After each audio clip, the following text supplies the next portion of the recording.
ಅಣ್ಣನ ಹೆಸರು ಅಜಯ್ ಅಂತ. He is no more. ಅವನ ಜ್ಞಾಪಕಾರ್ಥವಾಗಿ ನಾನು ಇದನ್ನು ಇಟ್ಕೊಂಡಿದ್ದು. So this is nowhere connected to any numerology, nothing, astrology, ಯಾವುದಕ್ಕೂ ಕನೆಕ್ಷನ್ ಇಲ್ಲ. ಅವನು ನನ್ನ ಜೊತೆ ಆ್ಯಕ್ಟ್ ಮಾಡಿದ್ದಾನೆ ಹಳ್ಳಿ ಮೇಸ್ಟ್ರಿನಲ್ಲಿ. 3 ಜನ ಹುಡುಗರಿರ್ತಾರೆ, ಕಪ್ಪೆರಾಯ, ನೆಕ್ಸ್ಟ್ ನಾನು, ಇನ್ನೊಬ್ಬ. ಸೊ ಅವನೇ ನಮ್ಮಣ್ಣ. He is no more. ಅವನ ಜ್ಞಾಪಕಾರ್ಥವಾಗಿ ಅವನು ಇರಲಿ ಅನ್ನೋ ಒಂದು ಕಾರಣಕ್ಕೆ ಅವನ ಹೆಸರು ನಾನು ಇಟ್ಕೊಂಡಿದ್ದೀನಿ ಅಷ್ಟೇ, ಬಿಟ್ಟರೆ ನಥಿಂಗ್ ರಿಲೇಟೆಡ್ ಟು ಇದು. ಬಟ್ ಅಗೇನ್ ಅವನ ಹೆಸರು ಇಟ್ಕೊಂಡಾದ್ಮೇಲೆ it has definitely changed the whole scenario. ನಾವಿಬ್ಬರು ಮಾತಾಡ್ತಿರ್ಬೇಕಾದ್ರೆ ನಾನು ಈಗ ಆ ಫೋಟೋ ನಿಮಗೆ ತೋರಿಸ್ತಾ ಇರ್ತೀನಿ. ಆ ಹಳ್ಳಿ ಮೇಸ್ಟ್ರು ಆ 3 ಕ್ಯಾರೆಕ್ಟರ್ಗಳನ್ನು ಹಾಗೇ ನೋಡ್ಬಿಡಿ. ಅದರಲ್ಲಿ ಈ ನಂಜುಂಡ ಕಾಣಿಸ್ತಾರೆ, ಪಕ್ಕ ಅಜಯ್ ಕಾಣಿಸ್ತಾರೆ. ಸೊ ನಾನು ಬಹುಶಃ ನಾನು ಕೇಳೇ ಇಲ್ಲ, ನಾನು ನೋಡೇ ಇಲ್ಲ. ಇದನ್ನು ಆತನೇ ಹೇಳಬೇಕಾಗಿತ್ತು ನನಗೆ. ತನ್ನ ಹೆಸರನ್ನ ಪಕ್ಕಕ್ಕಿಟ್ಟು ಅಣ್ಣನನ್ನು ಮಿಸ್ ಮಾಡ್ಕೊಂಡ್ಮೇಲೆ ಅಣ್ಣನ ಹೆಸರನ್ನ ತಾನಿಟ್ಕೊಂಡು ಮತ್ತೆ ಲೈಫ್ ಲಾಂಗ್ ಜೊತೆಗಿರುವಂಥ ಪ್ರಯತ್ನ ಇದೆಯಲ್ಲ. Thank you. ಯಾ, ಅಂದರೆ he was my inspiration. Sorry, I get very emotional when I talk about him. Brilliant student ಅವನು, ಬ್ರಿಲಿಯಂಟ್ ಸ್ಟೂಡೆಂಟ್. ಅದರದ್ದು ಬ್ಯಾಕ್ ಸ್ಟೋರಿ ಹೇಳ್ತೀನಿ. ಅಂದರೆ I live in a joint family of 30 members. ಈಗಲೂ ಕೂಡ 30 ಜನರ ಒಟ್ಟು ಕುಟುಂಬ ಬೆಂಗಳೂರಿನಲ್ಲಿ. ಅಪ್ಪ, ಅಮ್ಮ, ದೊಡ್ಡಪ್ಪ, ದೊಡ್ಡಮ್ಮ, ಚಿಕ್ಕಪ್ಪ, ಚಿಕ್ಕಮ್ಮ, ಅಣ್ಣಂದರು, ನನ್ನ ತಂಗಿಯರು, ತಮ್ಮ. ಸೊ ಎಲ್ಲರೂ ಇರುವಂಥ ಒಂದು ಕುಟುಂಬ. ಸೊ ನಮ್ಮ ಅಜ್ಜಿ ಲಲಿತಮ್ಮ ಅಂತ, ಅವರು ನಾಟಕಗಳು ಇದೆಲ್ಲ ಶುರು ಮಾಡಿಕೊಂಡ್ರು. ಹಾಗೆ ನಮ್ಮ ದೊಡ್ಡಪ್ಪ, ನಮ್ಮ ತಂದೆ ಎಲ್ಲರೂ ಅವ್ರದ್ದೇ ಆದಂಥ ಒಂದು ತಂಡ ಕಟ್ಟಿಕೊಂಡು ಹವ್ಯಾಸಿ ರಂಗಭೂಮಿನ ಶುರು ಮಾಡ್ಕೋತಾರೆ, ಮಿತ್ರಸಂಘ ಕಲಾವಿದರು ಅಂತ. ಆ ಮಿತ್ರಸಂಘ ಕಲಾವಿದರಲ್ಲಿ ನಾನು ಒಬ್ಬ ಆಗ್ತೀನಿ. ಯಾವಾಗ? ನನಗೆ 5 ವರ್ಷ ಇದ್ದಾಗ. ನನ್ನ ಫಸ್ಟ್ ಅರಂಗೇಟ್ರಮ್ ಆಗಿದ್ದು ಅಲಹಾಬಾದಲ್ಲಿ ಒಂದು ಶಾರ್ಟ್ ಪ್ಲೇ ಫೆಸ್ಟಿವಲ್ ನಡೆಯುತ್ತೆ. ಅಲ್ಲಿ ಶಕುನಿಂದು ಒಂದು ಮೋನೋ ಆ್ಯಕ್ಟ್ ಮಾಡ್ತೀನಿ. ಆ ಶಕುನಿ ಹೇಳ್ಕೊಟ್ಟವ್ರು ನಮ್ಮ ದೊಡ್ಡಪ್ಪ ಶ್ರೀನಿವಾಸ್ ಅಂತ, ಎಸ್ ಎನ್ ಶ್ರೀನಿವಾಸ್ ಅಂತ, ಮತ್ತು ನಮ್ಮ ತಂದೆ, ಹಾಗೆ ನಮ್ಮ ಅಜ್ಜಿ ಅದಕ್ಕೆ ಇನ್ಸ್ಪಿರೇಷನು. ಮುಂಚೆ ಮಹಾಭಾರತ, ರಾಮಾಯಣ ಎಲ್ಲ ಬರೋದು ಗೊತ್ತಿರುತ್ತೆ ನಿಮಗೆ. ಸೊ ಆವಾಗ ನಮ್ಮ ಅಜ್ಜಿ ನನಗೆ ಇನ್ಸ್ಪೈರ್ ಮಾಡೋರು. ಕುಂಭಕರ್ಣ ಹೇಗೆ ಗೊರಕೆ ಹೊಡಿತಾನೆ, ನೀನು ಮಾಡು. ಅಂದರೆ ಕುಂಭಕರ್ಣ ಗೊರಕೆ ಹೊಡಿಯೋದು ಹೇಗೆ, ನೀನು ಮಾಡುವ. Around 3.5, 4 years. ಹೇಗೆ?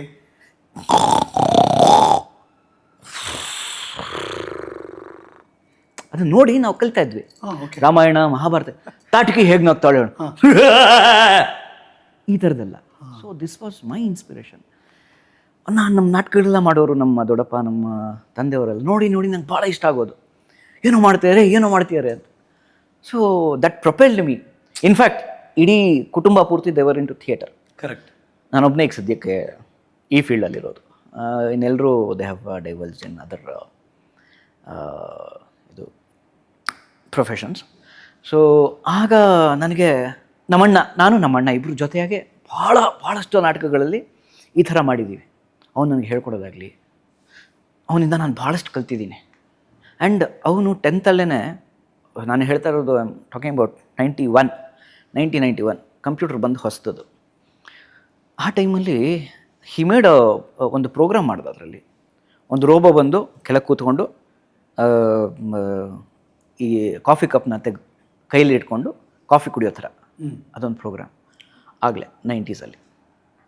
That much brilliant he was.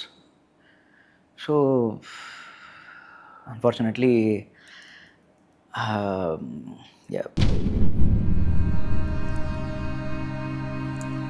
V last him.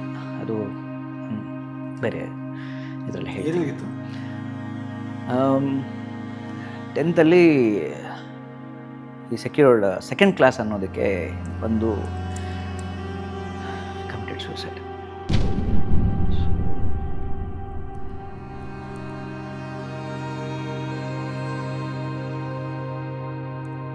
ಇದು ವಿಚಾರ. So I still miss him as a guide, as a friend, philosopher, as my brother, everything. So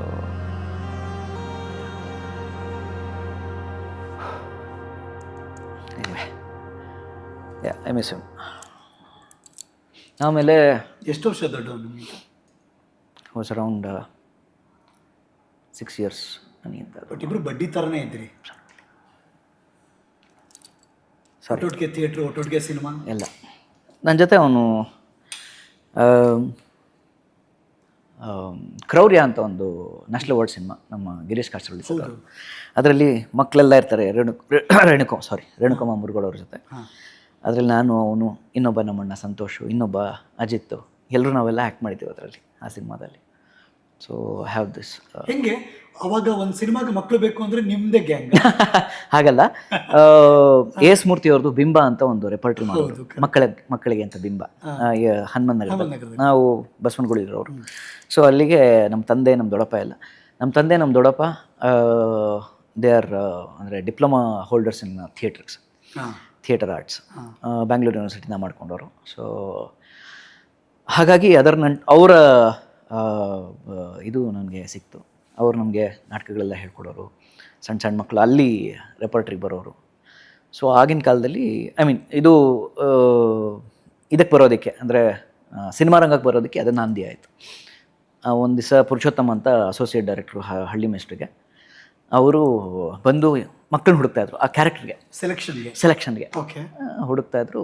that was when S Murthy ಅವರು, Gauri madam ಅವರು, ಅವರೆಲ್ಲ they ಪುಷ್ಟ್ me, ನೀನು ಮಾಡ್ತಾನೆ, ಈ ಹುಡುಗ ಮಾಡ್ತಾನೆ, ಚೆನ್ನಾಗಿ ಮಾಡ್ತಾನೆ, ಆ್ಯಕ್ಟ್ ಮಾಡ್ತಾನೆ. ಸೊ ಆವಾಗ ಐ ಗಾಟ್ ಸೆಲೆಕ್ಟ್. ನಾನು ಮತ್ತು ನಮ್ಮಣ್ಣ ಇಬ್ಬರು ಸೆಲೆಕ್ಟ್ ಆದರು. ಇಬ್ಬರು ಪ್ರಾಬ್ಲಿ ಆ ಹೈಟ್ ಪ್ರಕಾರ ನೋಡ್ತಾ ಇದ್ರೇನು ಆ್ಯಂಡ್ ಟ್ಯಾಲೆಂಟ್ ವೈಸು ಅಷ್ಟೇ. ಸೊ ಇಬ್ಬರು ಮ್ಯಾಚ್ ಆದ್ವಿ. ಅದು ಮುಂದಾನಿ ಮುಡಿಚಿ ಅಂತ ಒಂದು ತಮಿಳ್ ಸಿನಿಮಾ, ಭಾಗ್ಯರಾಜ್ ಅವ್ರದ್ದು ತಮಿಳ್ ಸಿನಿಮಾ, ಅದನ್ನು ಇಲ್ಲಿಗೆ ರೀಮೇಕ್ ಮಾಡಿದ್ರು 92ನಲ್ಲಿ. ಬ್ಲಾಕ್ ಬಸ್ಟರ್ ಅದು. ಸೊ ಈಗಲೂ ಅಷ್ಟೇ ರವಿಚಂದ್ರನ್ ಸರ್ ಸಿಕ್ಕಿದಾಗ, ಸರ್ ಜ್ಞಾಪಕ ಇದೆ ಸರ್ ಅಂದರೆ, ಕುಡ್ದಿರೋ ಹಾಲು ತುಟಿಯಿಂದ ಹೋಗಿಲ್ಲ, ಜ್ಞಾಪಕ ಇದೆ ಅಂತ ಕೇಳ್ತೀನಯ್ಯ ಅಂತಾರೆ. ಅಬ್ಸಲ್ಯೂಟ್ಲಿ ಜೀನಿಯಸ್ ಅವರು. ಬಟ್ ಅವಾಗ ಬಣ್ಣದ ಜಗತ್ತು ಹೊಸದಲ್ವಾ? ಹೊಸದು. ಬಿಕಾಸ್ ಹಳ್ಳಿ ಮೇಸ್ಟ್ರಲ್ಲಿ ನಾವು ಬರೀ ಅದೊಂದು ಸೀನ್ ಅಂತಲ್ಲ, ಹೀರೋಯಿನ್ ಜೊತೆ ಯಾವಾಗಲೂ ಬಲಗುಚ್ಚಿಗಳು ನೀವು ಮೂರು ಜನ. ಹೌದು. ಎಲ್ಲೋದ್ರೂ ಸಿನಿಮಾ ಪೂರ್ತಿ ಕಾಡೋರೆ ನೀವು. ಅಬ್ಸಲ್ಯೂಟ್ಲಿ. ಒಂದು ನಿಮಿಷ, I will just come back to this. So ಹೀಗಿದ್ದಾಗ ಮಿತ್ರಸಂಘ ಕಲಾವಿದರಲ್ಲಿ ಒಂದಷ್ಟು ನಾಟಕಗಳು, ಒಂದಷ್ಟು ಇದು ಇವ್ರುಗಳಿಗೆ ಟೈಮ್ ಇದ್ದಾಗ, ಅಂದರೆ ಹವ್ಯಾಸಿ ರಂಗಭೂಮಿ ಇವ್ರದ್ದಲ್ಲ, ದೇವರ್ ಇನ್ ಟು ಡಿಫ್ರೆಂಟ್ ಪ್ರೊಫೆಷನ್ಸ್. ನಮ್ಮ ದೊಡ್ಡಪ್ಪ ಆಗಿರ್ಬೋದು, ತಂದೆ ಆಗಿರ್ಬೋದು, ಚಿಕ್ಕಪ್ಪ ಆಗಿರ್ಬೋದು, ಅವರವರ ಡಿಫ್ರೆಂಟ್ ಪ್ರೊಫೆಷನ್ಸಲ್ಲಿ ಇದ್ಕೊಂಡು ಟೈಮ್ ಸಿಕ್ಕಾಗ ಈ ನಾಟಕಗಳು ಮಾಡ್ತಾರೆ. ನಮ್ಮ ಮನೆ ಮುಂದೆನೇ ಏನೋ ಸ್ಟೇಜ್ ಹಾಕ್ಕೊಂಡು ಅಲ್ಲಿ ನಾಟಕಗಳು ಮಾಡ್ತಾಯಿದ್ದವರು. ಸೊ ಒನ್ಸ್ ಏನಾಯಿತು, ಅಲಹಾಬಾದಲ್ಲಿ ಶಾರ್ಟ್ ಪ್ಲೇ ಫೆಸ್ಟಿವಲ್ ನಡೀತು. ನನ್ನನ್ನು ಕರ್ಕೊಂಡು ಹೋಗಿದ್ರು. ಸೊ ಅಲ್ಲಿ Lucknow Doordarshan, it was covering the whole event. So ನಾನು ಅಲ್ಲಿ ಫಸ್ಟು ನಾಟಕ ಮಾಡಿದ್ದಲ್ಲಿ ಐ ವಾಸ್ 4.5, 5. ಆಗ ಶಕುನಿ ಅಂತ ಒಂದು ಮೋನೋ ಆ್ಯಕ್ಟ್ ನಮ್ಮ ದೊಡ್ಡಪ್ಪ ಮತ್ತು ನಮ್ಮ ಇವರೆಲ್ಲ ಕಲಿಸ್ಕೊಟ್ಟಿದ್ರು, ಅದನ್ನು ಮಾಡಿದೆ. It was aired on Lucknow Doordarshan. 4 ವರ್ಷದ ಮಗು ಏನೇನು ಹೇಳ್ಬೋದು? ಅದೇ ಈಗಲೂ ಜ್ಞಾಪಕ ಇದೆ. ಶಕುನಿ ತುಂಬ ದೊಡ್ಡದಿದೆ. Please go head. ಇಷ್ಟು ನೆನಪಿದೆ ಇರೋದೇ ಬಹಳ ಆಶ್ಚರ್ಯ ನನಗೆ, ದೊಡ್ಡದಿರೋದು ಆಮೇಲೆ. Please go head. It's between Shakuni ಮತ್ತು ಅವರ ತಂದೆ ಪ್ರೇತಾತ್ಮ ಆಗ್ಬಿಟ್ಟಿರ್ತಾನೆ. ಓಕೆ. ಸೊ ಇವನಿಗೆ ಯಾವಾಗಲೂ ಜ್ಞಾಪಿಸ್ತಾ ಇರ್ತಾರೆ ಶಕುನಿಗೆ, ನೋಡು ನಿನ್ನನ್ನು ಬದುಕಿಸಿರೋದು ಅದೇ ಕಾರಣಕ್ಕೆ, ದುರ್ಯೋಧನನ್ನ ನಾಶ ಮಾಡೋದಕ್ಕೆ ನೀನು ಏನು ಮಾಡ್ತಾ ಇದೆಯಾ, ನಿನ್ನ ಪ್ರತಿಜ್ಞೆ ನೀನು ಮರ್ತು ಹೋಗ್ತಾ ಇದೆಯಾ ಅಂತ ಅವನು ಆವಾಗ ಜ್ಞಾಪಿಸ್ತಿರ್ತಾನೆ. ಸೊ ಶಕುನಿ ಕ್ಯಾರೆಕ್ಟರ್ 4 ವರ್ಷದ ಹುಡುಗ. ಕರೆಕ್ಟ್. ಶಕುನಿ ಆ್ಯಂಡ್ ಪ್ರೇತಾತ್ಮ ಎರಡು mono act. It's a mono act. Okay, ಸರಿ.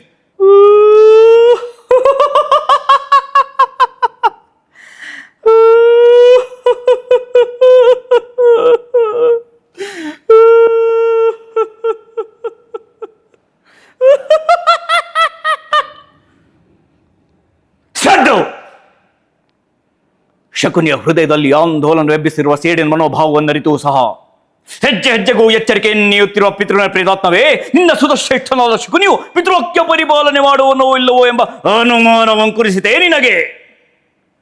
ಅನುಮಾನವಲ್ಲ ಕುಮಾರ, ಅನಾದರಣೆಯು ಅಸಮಾನ ಸಾಹಸಿಯ ಸ್ಥಿರ ಚಿತ್ರವನ್ನು ವಿಚಲಿತಗೊಳಿಸಿ ವಿಮುಖನನ್ನಾಗಿಸುತ್ತದೆ. ವಿಮುಖನಾಗುವನೇ ಶಕುನಿ? ಅಷ್ಟು ಕೆಚ್ಚದೆಯೇ ಆ ಕಾಲಪುರುಷನಿಗೆ? ಹೇ ಕಾಲಪುರುಷ, ಕಾಲಾಂತಕ, ಶಕುನಿಯ ತಾಳ್ಮೆಯೇ ಕುರುಕುಲಾಂತ್ಯದ ಮುನ್ಸೂಚನೆ ಎಂದರಿಯಾ ನೀನು? ಓ ದುರ್ಯೋಧನ, ನನ್ನ ತಂದೆ ಸುಬಲಜನೇ ನಿನ್ನ ಮಾವನೆಂದರಿತೂ ಸಹ ಕಾರ್ಗತ್ತಲೆಯ ಕಾರಾಗೃಹದಲ್ಲಿ ಅಡಗಿಸಿ ಒಂದು ಒಳ್ಳೆ ನೀರು, ಒಂದೇ ಒಂದು ಹಿಡಿಯ ಶನವನ್ನಿತ್ತು ಕ್ಷುದ್ಧ ಬಾಧೆಯಿಂದ ತಲ್ಲಡಿಸಿ ಹಸು ನೀಗುವಂತೆ ಮಾಡಿದ ನೀನು ನಿನ್ನ ಸೋದರರು ಇದೇ ಹಿಡಿಂದಲೇ ಸಾಧಿಸುವ ಗೆಲುವಿನಲ್ಲಿಯೇ ಪರಾಭವವನ್ನು ಹೊಂದಿ ಹಸು ನೀಗುವಂತೆ ತಂತ್ರ ಹೂಡಲೆಂದೇ ಸುಬಲಕುಮಾರರಲ್ಲಿ ಬದುಕಿ ಉಳಿದಿರುವೆ ನಾನು.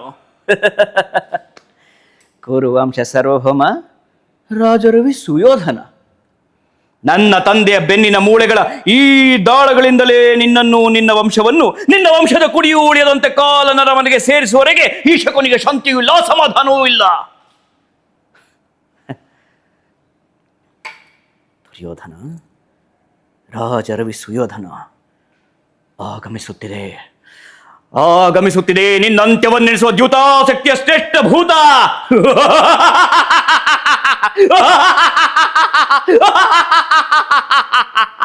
ಹಿಂಗೆ ನೆಟ್ಟಿದ್ದೀನಿ ನಿಮ್ಮ ಮೇಲೆ ಕಣ್ಣನ್ನ ತೆಗಿಯೋಕೆ ಸಾಧ್ಯನೇ ಇಲ್ಲ. ಐ ಕ್ಯಾನ್ ಇಮ್ಯಾಜಿನ್ ಅಲ್ಲಿ ಥಿಯೇಟರ್ ಕೂತಿರೋರೆಲ್ಲ ಹಿಂಗೆ ಕಣ್ಣು ಅರಳಿಸ್ ನೋಡ್ತಿರ್ತಾರೆ ಇದನ್ನ ಅಂತ. You remember that much? Yup, ಅಂದರೆ that was how we are groomed. ಅಂದರೆ ಇನ್ ಥಿಯೇಟರ್, ರಂಗಭೂಮಿಲಿ ಈ ಥರ ನಮ್ಮನ್ನು ಲೈಫ್ ಲಾಂಗ್ ಹೋಗಲ್ಲ ಈ ಸ್ಕ್ರಿಪ್ಟ್ ನಿಮ್ಮ ತಲೆಯಿಂದ. ಆಗಲ್ಲ. 4 ವರ್ಷದ ಹುಡುಗ ದೆಹಲಿಯ ವೇದಿಕೆಯಲ್ಲಿ ಪರ್ಫಾರ್ಮ್ ಮಾಡಿದ್ದು, ಲಕ್ನೋ ವೇದಿಕೆಯಲ್ಲಿ ಪರ್ಫಾರ್ಮ್ ಮಾಡಿದ್ದು ಇದೇ ಅಜಯ್ ರಾಜ್. ಸೊ ಇದು ಈ ನಾಟಕ ಅಲ್ಲಿ ಪರ್ಫಾರ್ಮ್ ಮಾಡಿದ್ದು.